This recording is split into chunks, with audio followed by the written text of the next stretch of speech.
in Olkalau won by 87% is because he was a candidate who was a product of a credible, free, and fair nomination, and hence was owned by the people.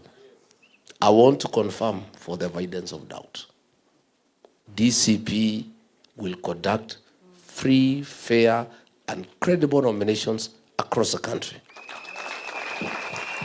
One of the reasons that I'm traveling to the United States is to enhance our capacity in terms of equipment, in terms of technology, to conduct free and fair nomination in the last week of March next year. I want to assure our young people, because even Leon Major has asked, please go to the ground. The rest will be decided by the people. Nobody will get a direct nomination in DCP. There is no preferred candidate anywhere, and we will allow everybody to compete fairly. The only instances I'll say no, very firmly, is if aspirants bring violence to our meetings, or if they bring noise. As long as you are orderly, as long as you are meeting, your supporters are disciplined, everybody who wants to come to DCP is welcome. What DCP cannot entertain is violence, is disorderly behavior. DCP and its leader have been victims of violence, of goons, of disorder. We must do things differently. And since we want to form the next government, we must start showing the people of Kenya that we are orderly and we are disciplined. Otherwise, nobody is preferred. Those who want to take photographs with me are welcome. How they use those photographs is up to them. If you find your opponent has taken a photograph with Rigiji, don't complain, just stand up in the morning and take yours. If it can help you. And these photographs, I don't charge. If I had wanted to be rich, these photographs, everybody is asking, I will be charging 100 bob, I will be a rich man. So please, free and fair nomination, confirm. Number 2, Lydia Lanoi from Narok.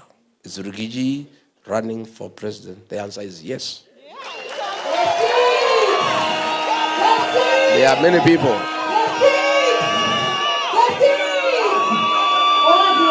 There are many people. There are many people, including supporters of my colleagues in the United Opposition. I've seen them on social media and in public platforms advancing a ridiculous proposition that Rigiji, his work is to remove William Ruto and give leadership to others. Ati hiyo ndio kazi yake. Ati Rigiji has a beef with William Ruto because he removed him from office, and therefore he should just help us to remove Ruto and anoint somebody else. Rigiji is not a kingmaker. Rigiji is king. Let me say, I am not mobilizing Kenyans to remove William Ruto as president because of bitterness, no. Because of vengeance, no. It's my desire to have a good country. It is because I'm a patriot and I must apply the God-given ability to mobilize Kenyans for the benefit of the country. I'm not doing it because I have nothing personal against William Ruto. I have everything against what he stands for and what he does. I want good leadership in this country. And I'm offering myself for that position of president. And let nobody tell you that because I was removed from office, I cannot run. Section 75 of our Constitution says, yes, anybody removed through that method should not vie. but Section 99, Sabbatical 3. And the two sections must be read together.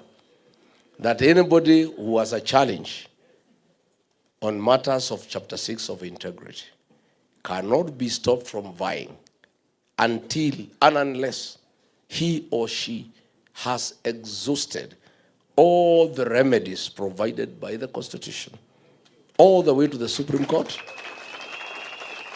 And the two sections, the framework of the Constitution were clear. They must be read together. We are in court, in the Court of Appeal.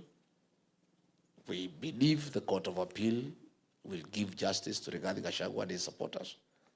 In the unfortunate event that they also pronounce themselves in an absurd manner like the High Court, we still have another chance at the Supreme Court. In the meantime, we are preparing for elections. President Uhuru Kenyatta and William Ruto had very serious case against them of murder, rape, displacement, genocide, very serious things against them. But the court said no, they are innocent until, and they must be allowed to run. And Kenyans said, we will decide.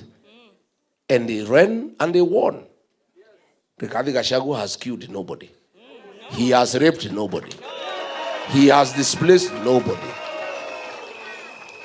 All he has done, he has been punished because of standing with the people of Kenya. Because of saying Gen Zs are not criminals.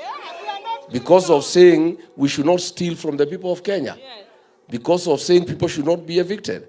What crime has Rigathi Gachagua committed? Let anybody tell me. Why would any court in this country deny me the right to pursue political office when I've done nothing? And the High Court pronounced itself that I was taken through an unfair process and I did not get the right to fair hearing. Then the same court allows the product of an unconstitutional process to stand. It's what you call a constitutional absurdity. I am persuaded that the judges of the Court of Appeal will apply sanity, will apply the law as it is read, and allow Rigathi Gachagua to be who he is. And I am determined to pursue political office because that is what Kenyans want. Number 3, Leon Major, yes, you guys said you are leaderless, partless, true. But for us to have meaningful change, a leader must be elected. A leader must be elected through a political party. So the reality of the Kenyan politics and our constitution is that the Gen Zs must belong to a certain party and they must back a certain leader, one way or another. It is my request that if the young people of Kenya so desires to fight Rigathi Gachagua to be that leader, it is